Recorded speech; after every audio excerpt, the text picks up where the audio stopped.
minamadali nang ipatayo ng lokal na pamahalaan ng Kawayan ang artificial o temporary na tulay sa Sipat Street, Barangay District 3 na magsisilbing pansamantalang daanan upang maisagawa ang pagkukumpuni sa orihinal na Sipat Bridge na kumukonekta sa West Tabacal Region at poblasyon.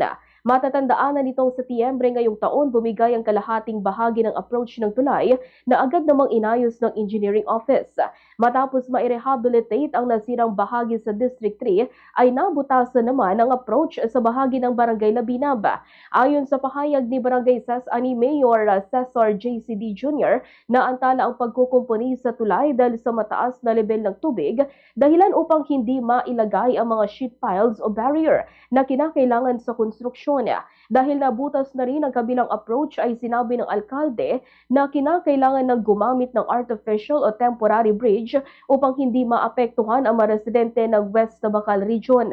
Dagdag pa niya nakipag-ugnayan na rin siya sa Engineering Office upang matukoy ang mga kailangang gawin sa tulay at upang mapabilis ang paggawa ng artificial bridge. Ang artificial bridge ay gawa sa matitibay na bakal at tiniyak ng alkalde na mananatiling ligtas para sa mga motoristang tatawid dito. Sa ngayon, hinihintay na lamang ang pagbaba ng antas ng tubig upang agad na maipagpatuloy ang pagkukumpuni sa tulay. Nangako naman ang City Engineering Office na kanilang bibilisan ang pagbabackfill sa nabutasang bahagi ng approach kapag humupa na ang tubig.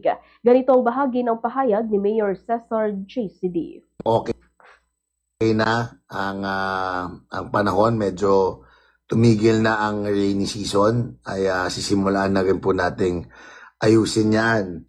At actually, ang mangyayari po dyan, magkakaroon tayo ng parang bagong barrier at poprotektahan na yung gilid mismo ng ating daanan. So, medyo naghahanap din kami ngayon ng remedy na baka maghanap kaming gumawa at gumawa ng magiging artificial na bridge dyan, yung mga gawa sa bakal. Para po ay pag ginawa yan, magkakaroon pa rin kahit one way na daanan.